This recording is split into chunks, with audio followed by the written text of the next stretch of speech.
Hi అండి, అందరికీ నమస్తే అండి. ఎన్నో ఆరోగ్య ప్రయోజనాలు ఉండే, ఎన్నో ఔషధ గుణాలు ఉండే ఆ కాకరకాయతో ఫ్రై చూపిస్తానండి. బోడ కాకరకాయ కానీ అంటారు. ఈ వర్షాకాలంలో ఇవి ఎక్కువగా వస్తుంటాయండి. ఈ కాయలు తీసుకొని ఇవి బాగా 2-3 సార్లు బాగా కడుక్కేసుకోవాలండి. వీటిపైన కొంచెం డస్ట్ ఉంటుంది కాబట్టి బాగా కడుక్కొని ఇలా గుండ్రంగా కాకరకాయలు ఎలా గుండ్రంగా కట్ చేసుకుంటామో ఆ విధంగా ఇలా కట్ చేసుకొని ఇప్పుడు నేను కుక్కర్లో వేసుకొని అలాగే ఒక పావు స్పూన్ పసుపు, కొంచెం ఉప్పు వేసుకొని ఒక గ్లాస్ నీళ్ళు పోసుకొని స్టవ్ వెలిగించుకొని మీడియం ఫ్లేమ్లో ఒక 2 విజిల్స్ రానివ్వాలండి. కాస్త ఇవన్నీ ఒకసారి ఇలా కలిపేసుకోవాలి. వీటికి పట్టే విధంగా మనం వేసినవి ఉప్పు పసుపు చూడండి. 2 విజిల్స్ వచ్చేసాయి. స్టవ్ ఆఫ్ చేసేసి ఇలాగ రంధ్రాలు గెంటితోటే వాటర్ ఏం రాకుండా ఇవన్నీ ఒక ప్లేట్లో తీసి పెట్టుకోండి ముక్కల్ని.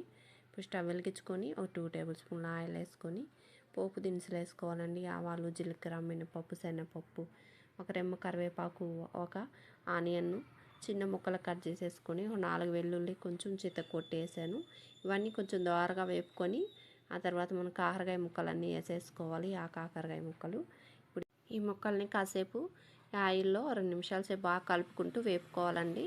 కాస్త తడిదనం తగ్గేంత వరకు వేపుకొని 1 టేబుల్ స్పూన్ నిండా కారం వేసాను. అలాగే కొంచెం ధనియాల పొడి వేసాను.